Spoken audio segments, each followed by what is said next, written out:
فكيف أجيب يا ويحي ومن ذا سوف يحميني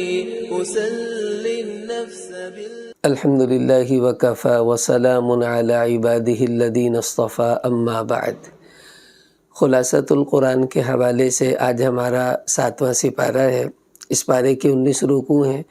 انشاءاللہ ان کا مختصر خلاصہ آپ حضرات کے سامنے آ جائے گا۔ اس پارے کا پہلا رکوع جس کی ابتدا وَإِذَا سَمِعُوا سے ہو رہی ہے، اس میں اللہ تعالیٰ نے ان لوگوں کی صفات کو ذکر کیا جو قرآن پاک کو سن کر روتے تھے، پھر ان رونے کی وجہ سے اللہ نے ان کو ایمان کی دولت بھی عطا فرمائی۔ نجاشی بادشاہ اور اس کا بھیجا ہوا ایک وفد تھا جس نے حضور علیہ السلام کا قرآن سن کر یہ کیفیت ان پر طاری ہوئی، ان کا ذکر اللہ پاک نے اس رکوع میں فرمایا۔ آگے رکوع نمبر 2 ہے یا ایھا الذین آمنوا لا تحرموا، تو اللہ تعالیٰ نے حکم دیا کہ ایمان والو اللہ کی حلال کردہ چیزوں کو حرام نہ کرو۔ اگر تو حرام یہ ہے کہ میں اس کو حلال مانتا ہی نہیں، یہ تو کفر بن جائے گا، اور دوسری صورت یہ کہ حلال مانے لیکن حرام جیسا ارتکاب کرے یا قسم اٹھا لے اس کو استعمال نہ کرنے کی، تو اس صورت میں لازم ہے کہ وہ اپنی قسم کو توڑے اور اس چیز کو استعمال کرے۔ پھر آگے اللہ تعالیٰ نے اسی رکوع میں قسم کا کفارہ بتایا کہ اپنی قسموں کی حفاظت کرو، لیکن اگر ٹوٹ جائے قسم تو پھر اس کا کفارہ یہ ہے کہ 3 روزے لگاتار رکھو یا 10 مسکینوں کو کھانا کھلا دو، تو قسم کا کفارہ ادا ہو جائے گا۔ پھر اسی رکوع میں اللہ تعالیٰ نے شراب، جوا اور جو غیر شرعی لاٹریاں وغیرہ ہیں ان کی حرمت کا ذکر فرمایا ہے۔ آگے رکوع نمبر 3 شروع ہو رہا ہے، اس میں اللہ تعالیٰ نے ایمان والوں کو حکم دیا کہ تم حالت احرام میں جو ہے وہ شکار نہیں کرو گے خشکی کا، اور جو طری کا شکار ہے جیسے مچھلی وغیرہ وہ حالت احرام میں کرنا بھی جائز ہے، اور اس کی اجازت اللہ پاک نے خود ایمان والوں کو دے دی، اور یہ بھی بطور امتحان کے تھا کہ احرام کی حالت میں جو خشکی کا شکار منع کیا گیا اس کو بطور امتحان کے ذکر فرمایا۔ پھر اسی رکوع میں آگے بیت اللہ کی عظمت کو بتایا کہ قیام للناس، کہ اس کو ہم نے لوگوں کے لیے قائم رہنے کی جگہ بنایا، مطلب جب تک بیت اللہ ہے تب تک تو دنیا قائم ہے، اور قیامت کے قریب جب بیت اللہ کو گرا دیا جائے گا پھر اس کے بعد اللہ تعالیٰ قیامت لے آئیں گے اور ساری دنیا ہی ختم ہو جائے گی۔ آگے رکوع نمبر 4 ہے اس پارے کا، یا ایھا الذین آمنوا لا تسألوا، ایمان والوں کو منع کیا کہ زیادہ سوالات بغیر ضرورت کے وہ کرنا مناسب نہیں۔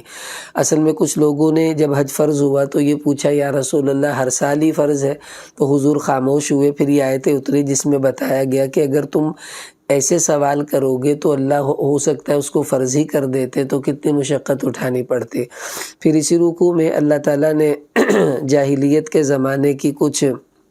رسومات کا رد کیا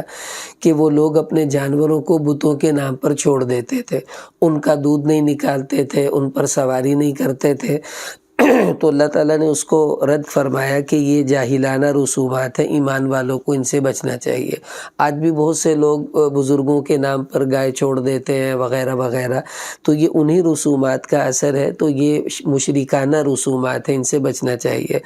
پھر اسی رکوع میں یہ فرمایا ایمان والوں کو کہ اگر تم ہدایت پر قائم ہو اور لوگوں کو منع بھی کرتے ہو برے کاموں سے،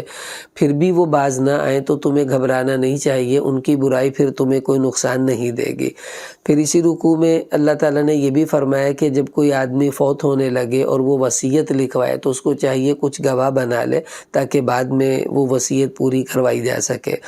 آگے رکوع نمبر 5 شروع ہو رہا ہے، اس میں قیامت کے کچھ احوال کو ذکر کر کے کہ قیامت میں اللہ سب رسولوں کو جمع کریں گے، اور اس وقت پھر اس رکوع میں اور اگلے رکوع میں عیسیٰ علیہ السلام کا ذکر بطور خاص کیا، ان پر انعامات اللہ نے بتائے کہ میں نے عیسیٰ علیہ السلام کو فرمایا کہ میں نے روح القدس کے ذریعے تمہاری مدد کی اور تمہیں علم دیا، حکمت دی، تورات انجیل کا علم عطا فرمایا، پرندوں کو بنا کر مٹی والے پرندوں میں پھونکتے تو وہ اڑنا شروع ہو جاتے، اندھوں کو ٹھیک کر دیتے، مردوں کو زندہ کرتے، تو یہ سب کا ذکر ہے۔ پھر اسی رکوع میں عیسیٰ علیہ السلام کی قوم نے ان سے ایک دسترخوان کا مطالبہ کیا جو آسمان سے اترے، اسی کے نام پر یہ سورہ مائدہ بھی تھی۔ تو اللہ تعالیٰ نے وہ اتار دیا، وہ امتحان تھا اور حکم دیا گیا تھا کہ تم نے اس کو کھا لینا ہے لیکن کچھ بچانا نہیں، لیکن انہوں نے وہ وعدہ پورا نہیں کیا، جس کی وجہ سے ان کے اوپر اللہ تعالیٰ کی طرف سے سختی بھی آئی۔ آگے اس پارے کا رکوع نمبر 6 ہے، اس میں بھی عیسیٰ علیہ السلام سے اللہ مخاطب ہے اور قیامت کا ذکر ہے کہ قیامت میں اللہ عیسیٰ علیہ السلام سے پوچھیں گے کیا تم نے لوگوں کو کہا تھا کہ اللہ کو چھوڑ کر میری اور میری ماں کی عبادت شروع کر دو، یعنی ہمیں خدا بناؤ؟ تو عیسیٰ علیہ السلام خوب ڈر کر یہ فرمائیں گے کہ سبحانک ما یکون لی، کہ اللہ تو پاک ہے، یہ کیسے ہو سکتا ہے میں ایسی بات کہوں، اور آپ ان لوگوں پر گواہ تھے میرے پیچھے، آپ ہی کو پتہ ہے انہوں نے جو الٹ کام کیے، میرا اس میں کوئی عمل دخل نہیں تھا۔ پھر یہ بھی فرمائے ان تعذبہم، کہ نبی جی اللہ پاک کو فرما رہے عیسیٰ علیہ السلام کہ آپ اگر ان کو عذاب دیں یا آپ کے بندے آپ دے سکتے ہیں، اور معاف کریں تو بھی آپ کی مرضی۔ ہمارے نبی نے جب یہ آیت پڑھی تو وہ رو پڑے اور کہا یا اللہ میں عیسیٰ علیہ السلام کی طرح نہیں، میں تو یہ کہتا ہوں میری امت جیسی کیسی بھی ہے، بس تو میری امت کو معاف فرما دے۔ آگے اس پارے کا رکوع نمبر 7 ہے اور سورہ انعام کی ابتدا ہے۔ سورہ انعام بھی مکی صورت ہے، ہجرت سے پہلے حضور علیہ السلام پر نازل ہوئی تھی، اور اس میں چونکہ مختلف جانوروں کی حلت و حرمت کا ذکر ہے، اس وجہ سے اس کا نام اسی مناسبت سے سورہ انعام رکھا گیا۔ تو اس کی ابتدا الحمدللہ الذی سے شروع ہو رہی ہے۔ اللہ تعالیٰ نے اپنی کچھ قدرت کو بیان کیا ابتدا میں، اور پھر یہ فرمایا کہ کافروں کا مطالبہ تھا کہ کوئی فرشتہ ان کے پاس نبی بن کر آنا چاہیے، تو اللہ تعالیٰ نے فرمایا کہ اگر وہ فرشتہ اصلی شکل میں آ جائے تب تو تم اسے برداشت نہیں کر پاؤ گے، اور انسانی شکل میں آئے گا تب بھی تو تم یہی اعتراض کرو گے کہ یہ تو ہم جیسا ہی انسان ہے۔ اس کا مطلب یہ ہوا کہ یہ مطالبہ محض ہٹ دھرمی تھی اور کچھ بھی نہیں تھا۔ آگے رکوع نمبر 8 شروع ہو رہا ہے، اس میں اللہ تعالیٰ نے یہ فرمایا کہ تم لوگ زمین میں پھرو اور میری دیکھو ان نشانیوں کو، میں نے جھٹلانے والوں کا کتنا برا انجام کیا، جیسے قوم عاد و سمود کی بستیاں، ہڑپا اور اس قسم کے جو باقیات ہیں۔ تو اگر عبرت کی نیت سے وہاں جائیں تب تو گنجائش ہے، لیکن سیر ویر کی نیت سے جانا یہ شریعت میں پسندیدہ نہیں ہے۔ پھر اللہ تعالیٰ نے اسی رکوع میں اپنی ایک صفت بتائی کہ حضور علیہ السلام کو مخاطب کر کر فرمایا آپ کہہ دیجئے کہ میں تو اللہ کو اپنا ولی بناتا ہوں، جو زمین و آسمان کو پیدا کرنے والا وہ کھاتا نہیں ہے بلکہ لوگوں کو کھلاتا ہے، اور یہ بھی کہا کہ مجھے حکم دیا میں سب سے پہلے اللہ کی فرما برداری کروں۔ تو پتہ چلا جو بڑا سربراہ ہو اس کو چاہیے وہ سب سے زیادہ اللہ کا فرما بردار ہو تاکہ دوسرے لوگ اس کو دیکھ کر اثر لیں۔ پھر اسی رکوع میں اللہ تعالیٰ نے یہ فرمایا کہ اگر اللہ تمہیں نقصان دینا چاہے تو کوئی روک نہیں سکتا، نفع دینا چاہے تو بھی اسے کوئی روک نہیں سکتا، جو وہ کرنا چاہتا ہے اپنے فیصلوں کو نافذ کر سکتا ہے۔ پھر یہ بھی اسی رکوع کے آخر میں فرمایا کہ یہودی حضور کو ایسے پہچانتے ہیں جیسے ماں باپ اپنی اولاد کو پہچانتے ہیں، مطلب سب نشانیوں کے باوجود بھی انہوں نے ہٹ دھرمی کی وجہ سے آپ کا انکار فرمایا۔ پھر آگے رکوع نمبر 9 ہے اس پارے کا، اس میں اللہ تعالیٰ نے یہ فرمایا سب سے بڑا ظالم وہ ہے جو اللہ تعالیٰ پر جھوٹ بولتا ہے، یعنی کافر لوگ اپنی طرف سے باتیں بنا بنا کر کہتے تھے اللہ نے یوں کہا تو ان کا پھر رد فرمایا۔ پھر یہ بھی فرمایا کچھ لوگ حضور کی باتیں بڑے غور سے سنتے ہیں لیکن ان کے دلوں پر پردے ہیں جس کی وجہ سے وہ لوگ عمل نہیں کرتے۔ پھر اسی رکوع میں اللہ تعالیٰ نے یہ بھی ارشاد فرمایا کہ قیامت کے احوال ذکر کیے کہ لوگ جب دوزخ میں ڈالے جائیں گے تو ایک دوسرے پر وہ لان تان کریں گے اور کہیں گے کاش ہمیں واپس بھیج دیا جاتا اور ہم اللہ کی آیتوں کو نہ جھٹلاتے اور ایمان والے بنتے، لیکن اس وقت ایسی خواہش کا کوئی فائدہ نہیں ہوگا۔ اور یہ بھی فرمایا کہ جب اللہ کے حضور پیشی ہوگی تو ان سے کہا جائے گا بتاؤ کیا یہ باتیں سچ نہیں تھی، تو وہ مانیں گے بالکل سچ تھی، لیکن اس وقت اس کا فائدہ نہیں ہوگا۔ آگے رکوع نمبر 10 ہے، اللہ پاک نے اس میں ارشاد فرمایا کہ وہ لوگ جو آخرت کا انکار کرنے والے ہیں وہ بڑے گھاٹے میں گئے۔ کیوں؟ جب آخرت مانی ہی نہیں تو تیاری کیسے کریں گے، نقصان تو ان کا ہو گیا۔ پھر اسی رکوع میں یہ بھی فرمایا، حضور علیہ السلام کو تسلی دی کہ آپ کا دل واقعی دکھتا ہے، ہمیں پتہ ہے ان کافروں کی وجہ سے، لیکن آپ ان کی باتوں کی پرواہ مت کیجیے، اللہ کا جو فیصلہ ہے وہ نافذ ہو کر ہی رہے گا۔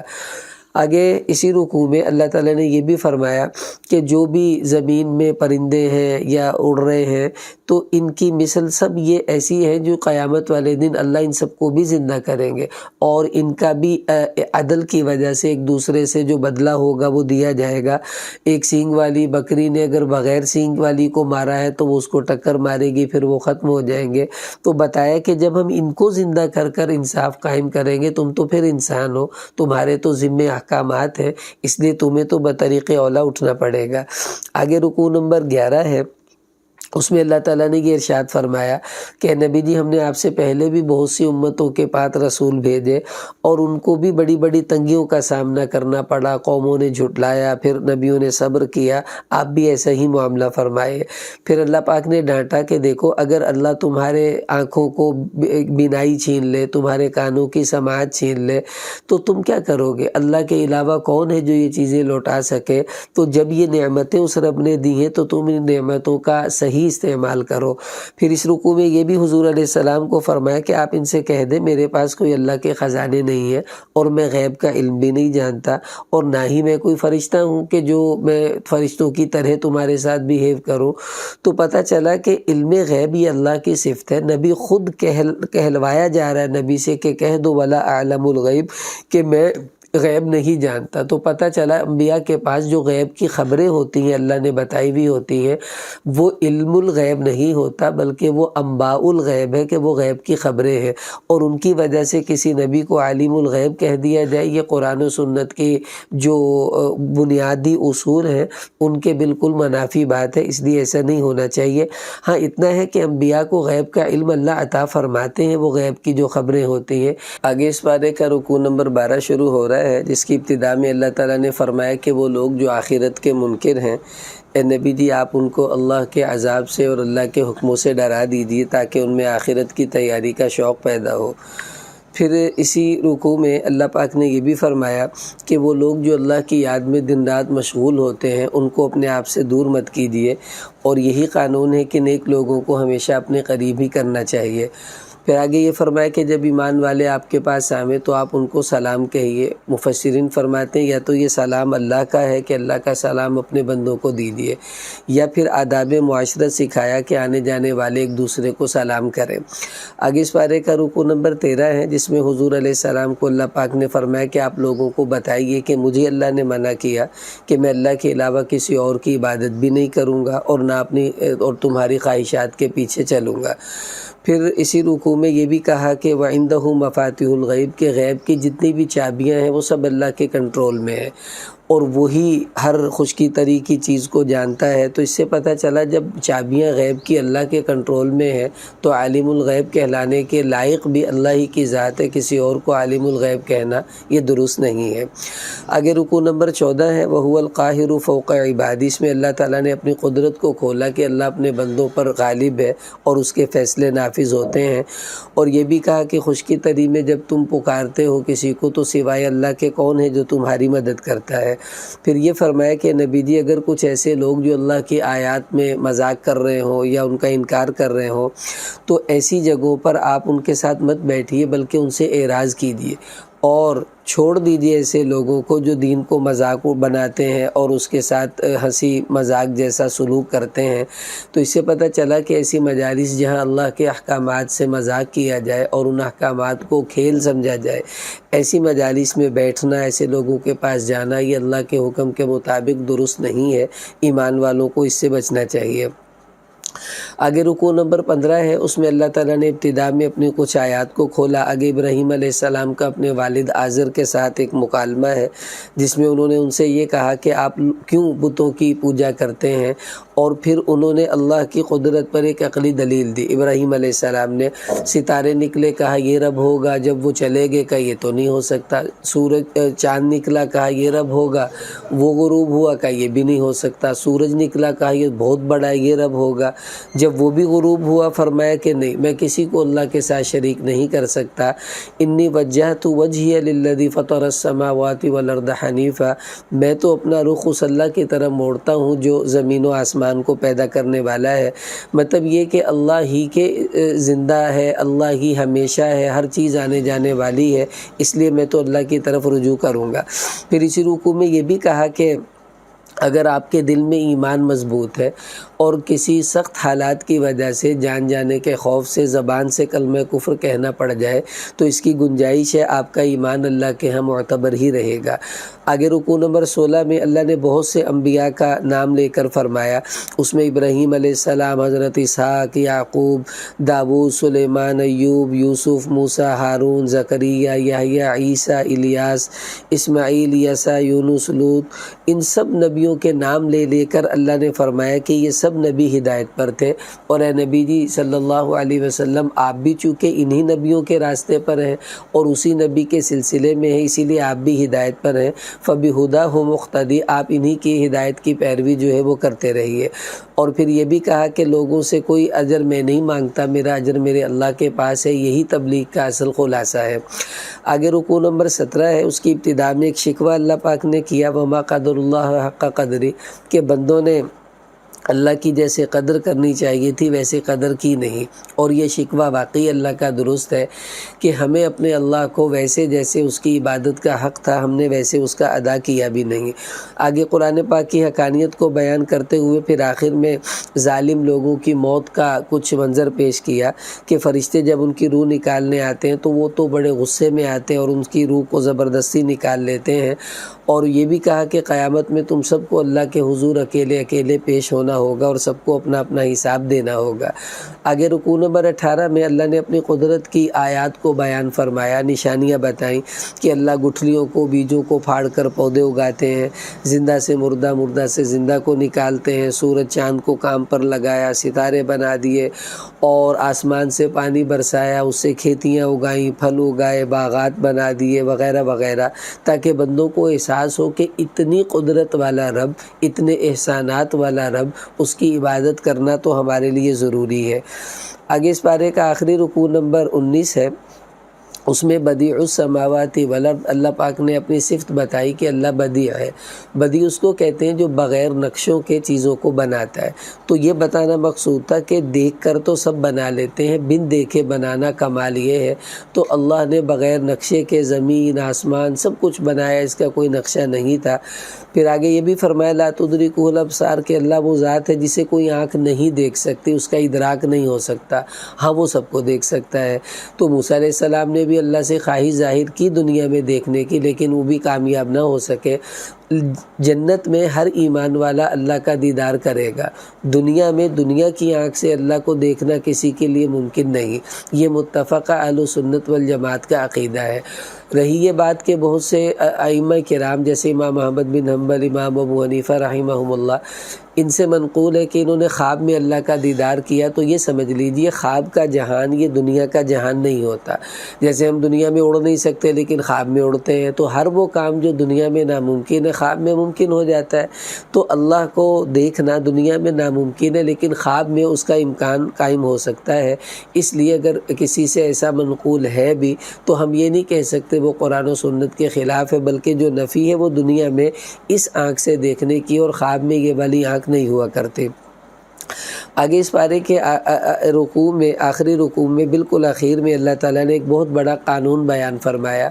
وہ یہ کہ وَلَا تَسُبُّوا الَّذِينَ يَدْعُونَ مِن دُونِ اللَّهِ، کہ تم کسی کے جھوٹے خداؤں کو برا نہ کہو، گالی مت دو۔ اس سے پتہ چلا کہ اگر ہم کسی کے مذہبی پیشوا، مذہبی عبادت گاہیں اور ان کے مذہب کو تنقید کا نشانہ بنائیں گے بلا وجہ، تو پھر وہ ہمارے سچے مذہب کو تنقید کا نشانہ بنائیں گے، تو گویا ہم ان کو موقع دیں گے اپنے مذہب اور اپنے خدا کے خلاف بولنے کا۔ تو مسلمان کو ایسا بے حس نہیں ہونا چاہیے کہ وہ اپنے ہی مذہب کے خلاف لوگوں کو بولنے کا موقع دے۔ بل یہ اس بارے کے متعلق احکامات تھے۔ اللہ تعالی ہمیں ان سب پر عمل کی توفیق عطا فرمائے۔